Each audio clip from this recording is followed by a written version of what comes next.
미국 연준이 기준금리를 0.25%포인트 올렸습니다. 금리는 또 올렸지만 이전에 비해 인상폭은 작습니다.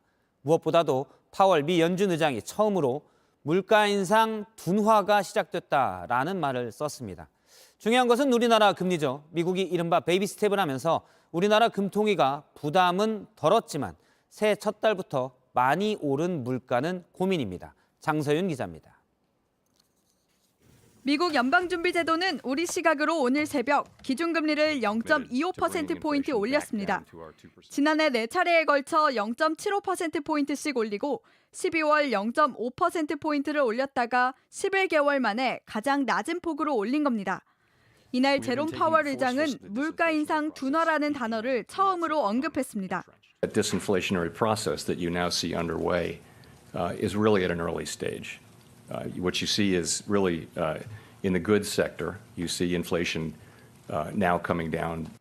우리 금융시장도 긍정적인 반응이었습니다.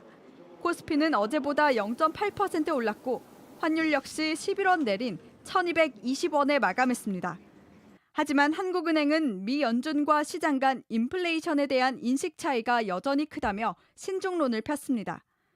한은의 집행부는 그건 섣부르다. 미국이 앞으로 금리를 충분히 더 올릴 가능성도 있고 물가가 안 잡힐 가능성도 크다. 그렇다고 하면 금리를 올려야 되죠.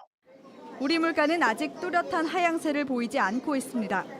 1월 소비자 물가 지수는 5.2%, 지난해 11월과 12월 연속 5%를 이어가다 석 달 만에 오히려 오름폭을 다시 키웠습니다. 전기요금과 가스비 등 공공요금이 오른 탓이 큽니다. 앞으로도 교통비나 전기료 등 공공요금의 줄 인상도 예정돼 있어 물가 상승 압박 요인으로 작용할 것으로 보입니다. 한국은행은 오는 23일 금통위를 열어 올해 두 번째 기준금리를 결정합니다. JTBC 장서윤입니다. 높은 금리가 가장 큰 영향을 미치는 곳이 부동산 시장이죠. 미분양 아파트가 최근 빠르게 늘고 있고 건설회사들도 힘들어지고 있습니다. 일부 건설 현장에서는 임금 돌려막고 있기를 하고 있다는 얘기도 나옵니다. 우원석 기자입니다. 인천의 한 아파트 공사장입니다. 새해 들어 처음으로 분양을 시작한 곳인데 신청한 가구는 110가구 중 60가구에 그쳤습니다. 지난해 청약 경쟁률이 높았던 아파트지만 사정이 달라진 곳도 있습니다.